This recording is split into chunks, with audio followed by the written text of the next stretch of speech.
마가는 1차 선교 여행입니다. 바울과 함께 동행했었습니다. 선교지 이탈 사건이 일어났습니다.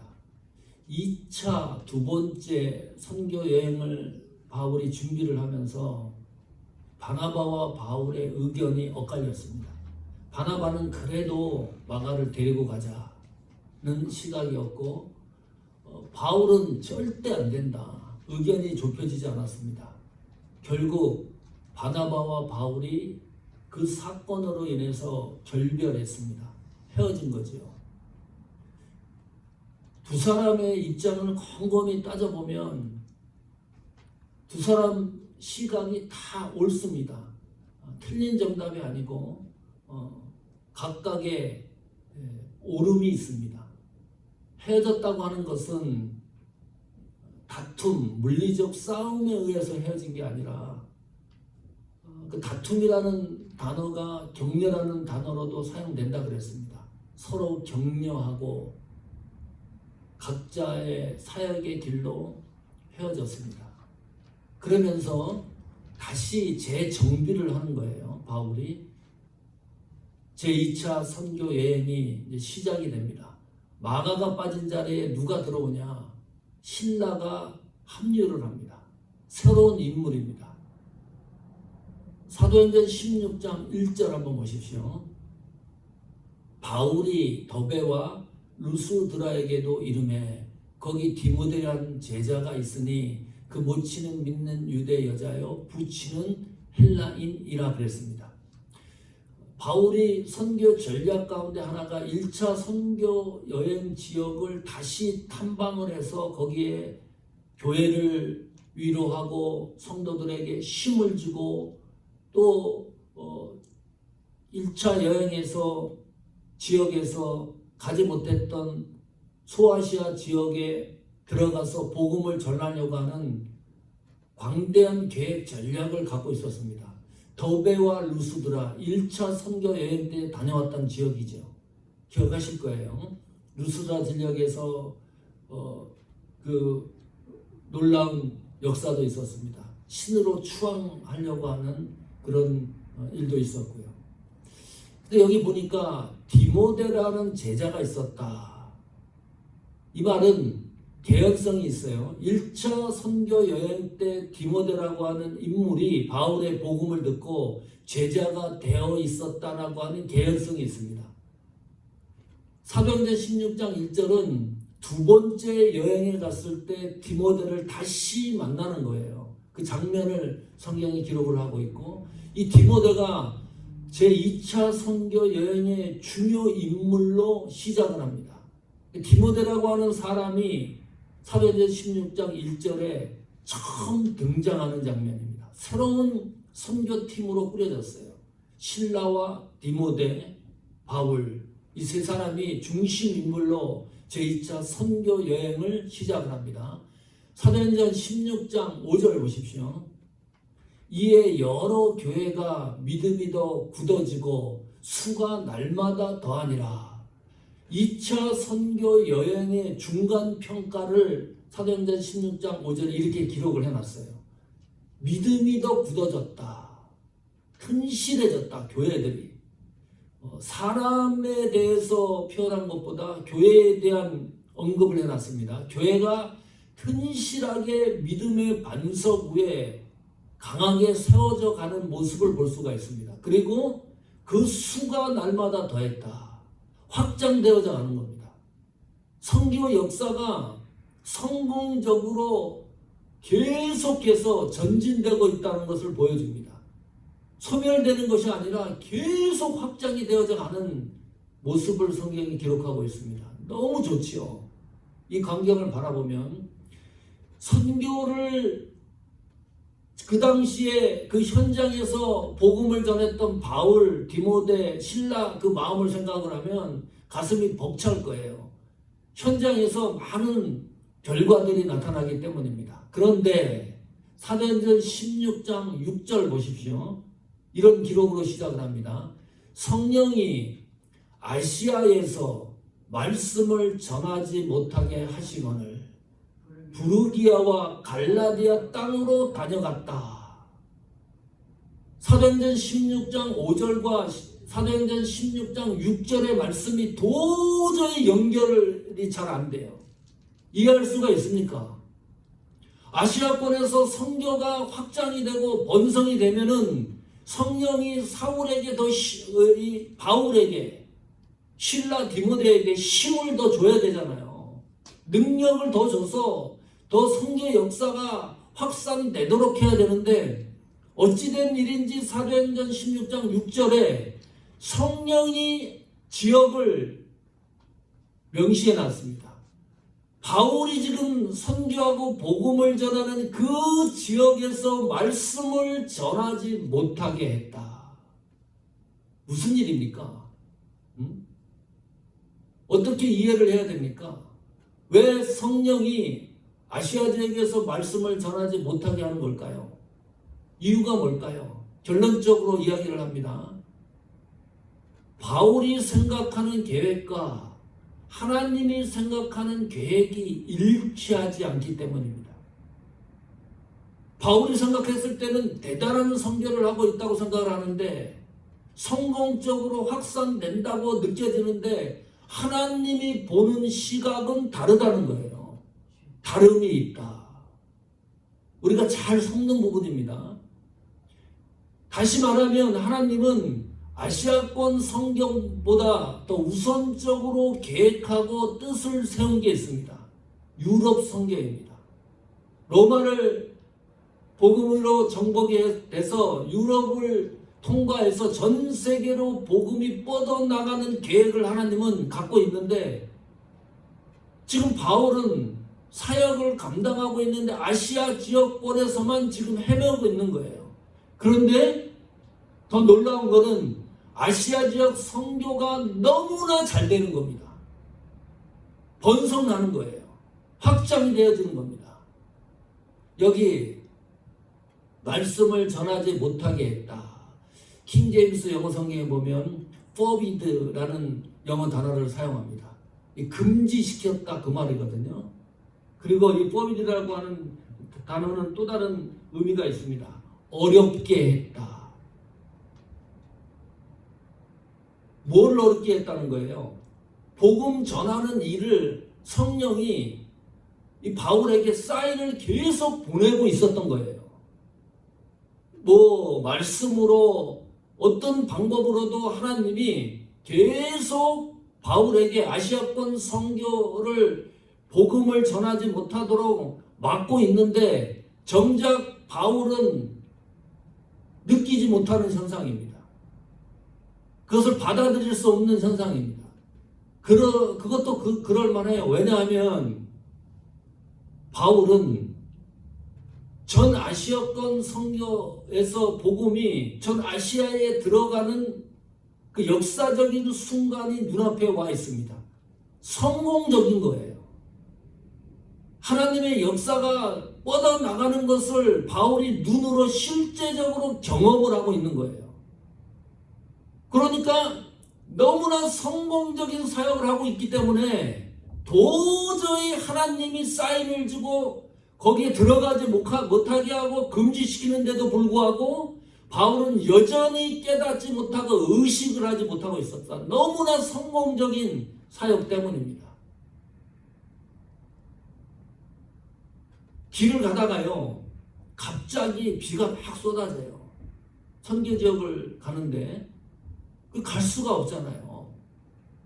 그러면 멀쩡하던 날이 비 온다는 소식도 없었고 흐린 날도 아닌데 태양이 쨍쨍 쬐던 그런 날인데 선교 지역을 가다가 비가 쏟아져가지고 도저히 길이 끊어졌어요. 그러면 좀 의식을 해야 되잖아요. 이게 무슨 일이지? 왜 이런 일이 일어나지? 응? 자동차로 가다가 자동차가 전혀 그럴 일이 없는데 고장날 일이 없는데 갑자기 고장이 났다든지 어떤 선교팀 이런 가운데 누가 아파가지고 못 간다든지 이런 일들이 일어났다는 거예요. 여기 전하지 못하게 하시거늘. 아니 선교사가 복음을 전하지 못하면 죽은 것과 같습니다. 그렇잖아요. 목회자가 주일날 설교를 못하면 목사라는 타이틀이 뭐가 필요해요? 선교지역에서 선교사들이 해야 될 일이 복음 전하는 일인데 그 말씀을 전하지 못하게 모든 것을 차단을 시켰다 그러면 바울은 빨리 인지를 해야 되는데 인지를 못하는 거예요. 너무나 성공적으로 사역이 확산되고 있었기 때문입니다. 하나님이 가만히 있을 수가 없죠. 두 번째 사인을 보냅니다. 사도행전 16장 7절 보십시오. 무시아 앞에 이르러 비두니아로 가고자 애쓰되 예수의 영이 허락지 아니하시는지라. 더 강도가 세졌습니다. 바울도 강도가 세졌어요. 바울은 이렇게 생각했다는 거예요. 선교지역에 평안이 없고 편안하게 복음을 전할 수 없는 환경들이 막 조성이 되는데 그걸 어떻게 생각을 하는 거냐면 극복하려고 애를 쓰는 겁니다. 여기도 성경에 보니까요. 비두니아로 가고자 애썼다. 힘을 다했다.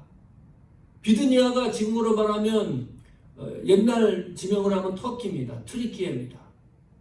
그쪽 지역까지 복음을 전하는 것이 2차 선교 여행의 마지막 계획이었습니다. 그러니까 거기를 포기를 못하는 겁니다. 비두니아로 가고자 무진장 애를 쓰는데 강도가 세진 거죠. 바울의 입장에서. 그런데 하나님도 성령도 강도가 세져요. 예수의 영이 이제는 복음을 전하지 못하게 하는 정도로 끝나는 것이 아니라 허락지 아니하시는지라. 퍼밋을 안 내준 거예요. 그 지역에 들어가서 복음을 전하라고 쉽게 말하면 퍼밋이 있어야 복음을 전하는데 하나님이 퍼밋을 걷어간 겁니다. 허락을 안 해준 겁니다. 그러면 복음을 전할 수 없는 거잖아요. 이 허락지 아니했다. 금지 차단시켰다. 사도행전 16장 6절에 복음을 말씀을 전하지 못하게 했던 것과는 강도가 굉장히 센 표현이라 그랬습니다. 킹제임스 영어성경 확인해 보면 서퍼입니다. 무슨 말입니까? 불확실하게 했다. 복음을 전할 수 없도록 완전히 차단시켰다. 모든 것을. 질병, 궁핍, 고통, 어려움 모든 것을 겪고 경험하게 했다. 그 말입니다.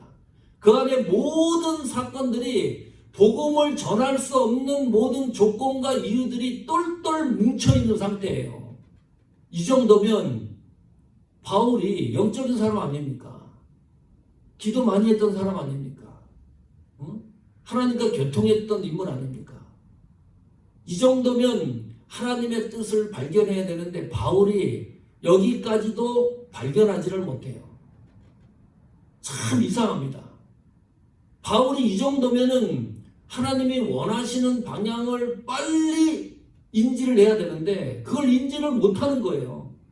두 번째 하나님이 사인을 주고 있는데도. 자, 16장 8절 보십시오. 무시아를 지나 드로아로 내려갔는데, 자, 아까 튀르키예로 가는 목적지를 세웠는데 거기가 막힌 거잖아요. 애를 썼는데. 그래서 어느 곳으로 방향을 트냐 하면 무시아를 지나 드로아라고 하는 지역으로 방향을 틉니다. 이 드로아라고 하는 지역도 아시아권 지역입니다. 바다가 눈앞에 보여요. 자, 드로아라고 하는 이 지역에서 배를 타고 지나가면 유럽으로 향하는 겁니다. 참 묘합니다. 바울은 애쓰고 수고해서 아시아권에 머물려고 튀르키예로 가려고 애를 썼는데 거기가 막혀서 드로아로 내려간 상태입니다. 그런데 가만히 따지고 보면 드로아로 내려가게 하는 것이 하나님의 섭리 안에 있었다는 거예요. 왜냐하면 거기서 배를 타고 유럽으로 향하게 하나님이 드로아 지역으로 바울의 길을 인도하고 있습니다. 바울은 피해갔는데, 바울은 드로아 지역을 생각을 하지 않았는데 튀르키예 지역을 생각을 했는데 방향을 틀어서 갔더니 그것이 하나님이 섭리하는 길 안에 바울이 걸어가고 있는 장면입니다. 도저히 바울이 아직까지도 이해를 못하는 거예요. 하나님 맡고 있는 이 사실을. 왜 이렇게 성공적인 사역을 하나님이 맡고 있나. 드디어 바울이 하나님이 생각하는 그 계획을 인지하는 사건이 있었습니다. 사도행전 16장 10절입니다. 바울이 이 환상을 본 후에 우리가 곧 마게도냐로 떠나기를 힘쓰니 이는 하나님이 저 사람들에게 복음을 전하라고 우리를 부르신 줄로 인정함이로라. 그 드로아 지역에서요, 어느 날 밤에 잠을 자는데 바울이 환상을 봐요. 어떤 환상을 보냐 하면 마게도냐 사람, 이 마게도냐가 지금으로 얘기하면 그리스 지역입니다. 그 유럽권입니다.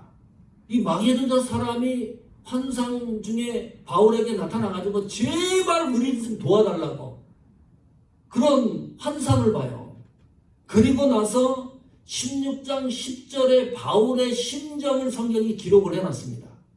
환상을 본 후에 드디어 하나님이 왜 아시아권 선교를 막는지를 알게 되는 거예요. 그리고 결정을 합니다. 이제는 복음을 전하라고 우리를 하나님이 부르신 줄로 나는 인정한다. 여기서 끝나는 게 아니라 모든 아시아권 사역을 정리를 합니다.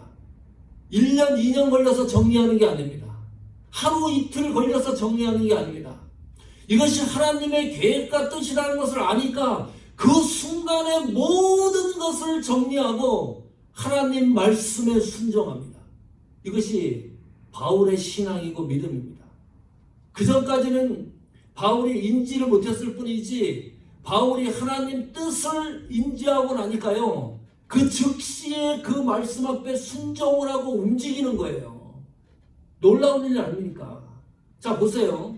이게 얼마나 감격스러운 장면인지. 사도행전 16장 11절 12절 이것이 최초로 유럽 지역에 복음이 증거되는 장면입니다. 결심을 하고 이것이 하나님의 뜻인 것을 확신을 하고 움직이는 장면을 성경에 기록해 놓은 거예요. 드로아에서 배로 떠나 사모드라게로 직행했다. 빠르게 움직였다. 하나님의 말씀하시는 대로 움직이기 시작을 했다. 하나님의 지시대로 움직이기 시작을 했다. 이튿날입니다. 네아폴리로 가고 거기서 빌립보에 이르니, 그리스입니다. 이는 마게도냐 지경 첫 성이요 또 로마의 식민지라. 이 성에서 수일을 유하다가, 이 발걸음이 얼마나 경쾌합니까?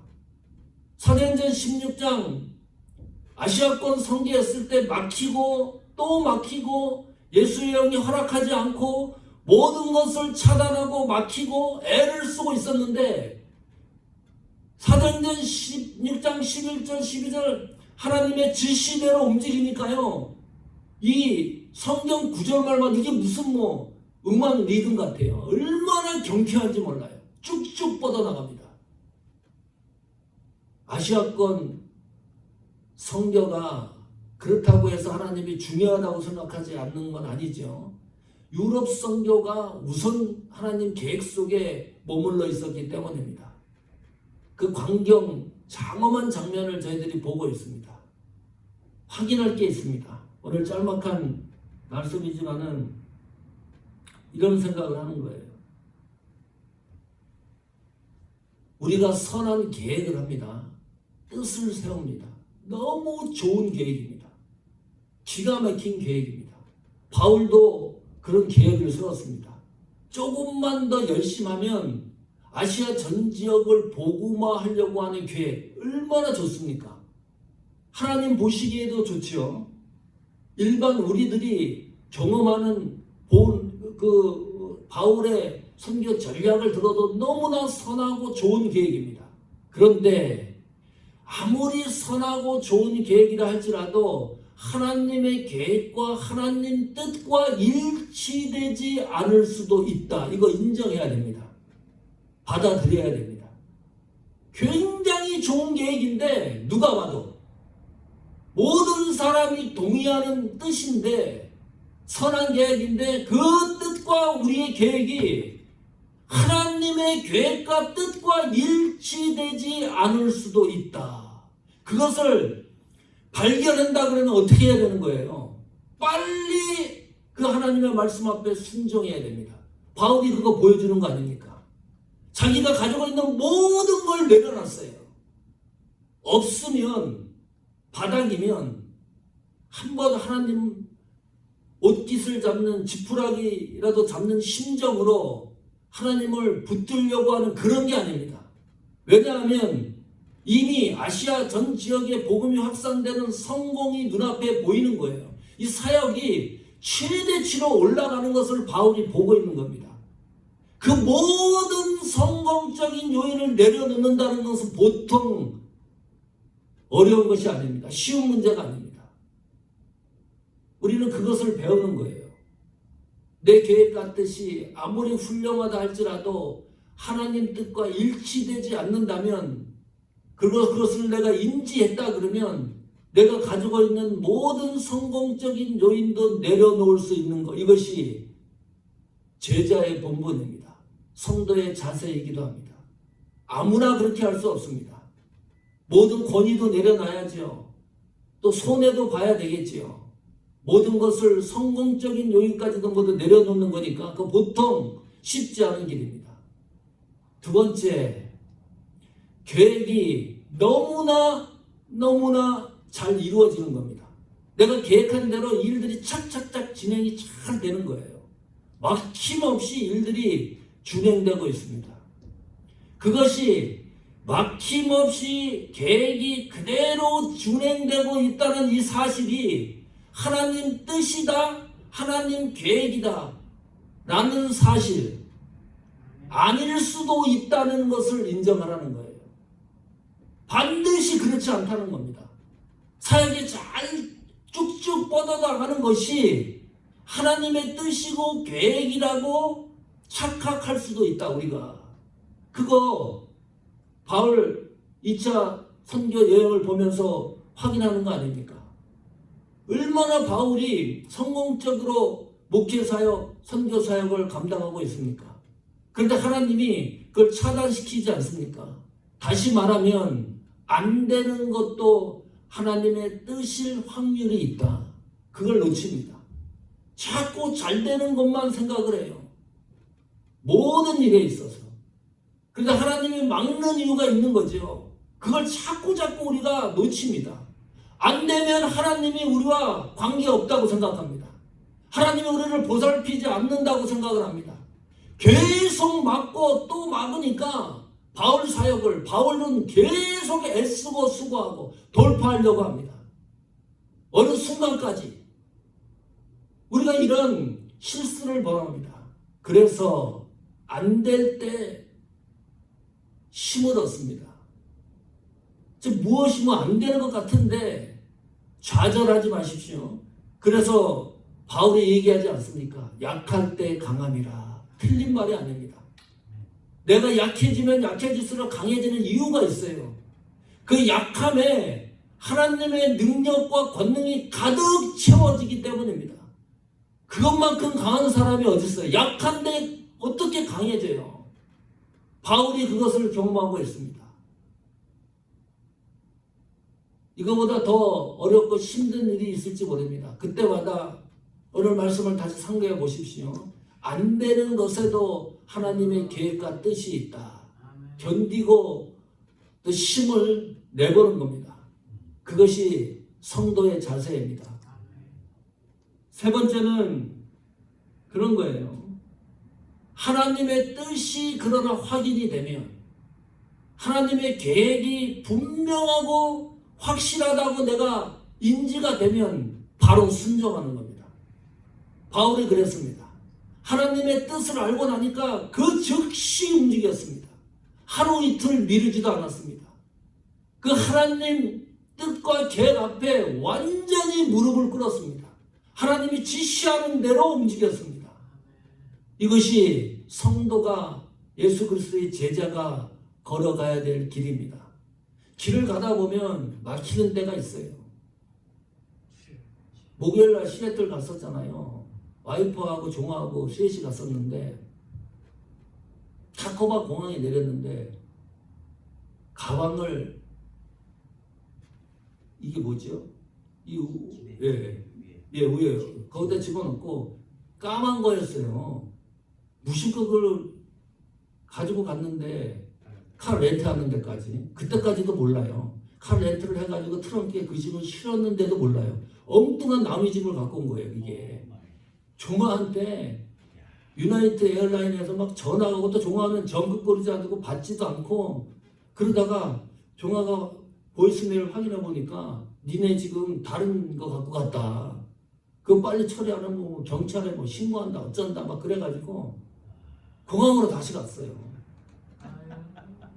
나 그거 저는 난생 처음 경험했어요. 예, 난생 처음 경험. 아니 똑같은 색깔인데 그 보기에도 틀려요. 이게 모양이 틀린데 어떻게 이게 내 걸로 생각을 하고 갖고 왔어요. 그러면 금방 좀 눈치를 채야 되는데 눈치도 못 채고 공항 가서 다시 그러니까 그 여자는 우리 앞에 앉았던 여성인데 얼마나 화가 났겠어요. 막 열이 받아가지고 토요일 날 내려왔잖아요. 3시 한 20분 비행기인데 1시에 공항에 도착을 했어요. 뭐 수속하고 뭐 해가지고 비행기 안으로 들어갔는데 비행기가 안 뜨는 겁니다. 그러더니 뭐 바깥에서 뭐 사람들이 왔다 갔다 하더니 결국은 비행기가 못 떴어요. 그 비행기가. 이게 뭐 프로펠러인가 이게 무슨 뭐 고장이 났다고 방송이 나와갖고 다른 비행기를 준비해놨으니까 그 비행기를 타고 가래요. 그것도 또 난생 처음 겪어봤어요. 비행기를 고쳐서 뜨는 거는 내가 경험을 해봤는데 고장이 나가지고 다른 비행기를 옮겨서 왔어요. 6시에 타고 비행기를 타고 집으로 돌아왔는데 와, 이 뭐 해외 여행도 아니고 국내선인데 별 생각이 다 들었어요. 그러면서 이런 생각을 했어요. 집에 오긴 오는구나 이게 시간이 늦어서 그렇지. 그리고 내가 가는 길이 다른 가방을 내가 갖고 올 거라고는 1도 생각을 했는데 그런 일을 내가 하는 거예요. 한순간도요, 우리 마음대로 되는 게 없다. 우리 김경자 사모님 한국 가는 거 이제 10월 달에 한국 가십니다. 드디어 19일 날 이제 가세요. 완전히 결정이 났습니다. 그 표를 끊어 놓으셨다가 그 돈 주고 그것도 뭐 해체시켰다가 다시 하고 막 이래가지고 하잖아요. 그러면서 사모님이 다 하시는 말씀이 있어요. 순간순간이 하나님의 인도라는 것을 그러면서 발견을 하는 겁니다. 하나님 섭리 인도하시는 길 안에 내가 존재한다는 것을 하나님이 계속 어떤 방법으로도 그렇게 사인을 보내주시는 거예요. 이게 얼마나 감사한 일입니까? 그거를 나중에 우리가 느끼는 것이 이건 보통 은혜가 아닙니다. 느끼지 못하는 사람이 얼마나 많아요. 바울이 지금 그러지 않습니까? 하나님이 가지 말랐는데 기었고 죽을 힘을 다하여 애쓰고 수고하지 않습니까? 그 지역을 떠나지 못하고. 하나님이 주시는 사인을 놓치면 너무너무 힘들어요. 그러네. 하나님이 주시는 사인을 순간마다 느끼면 어렵고 힘들고 막히고 무해하고 그래도 나중에 걸어가다 보면 정상적으로 하나님 섭리하신 길 위에서 내가 걷고 있다는 것을 발견해집니다. 그것이 은혜입니다. 우리가 그 길을 걸어갑니다. 우리 교회가 그 길을 걸어갑니다. 그 은혜 속에서 강해지십시오. 그 은혜 속에서 우리의 신앙과 믿음의 사역이 빛나기를 축원합니다.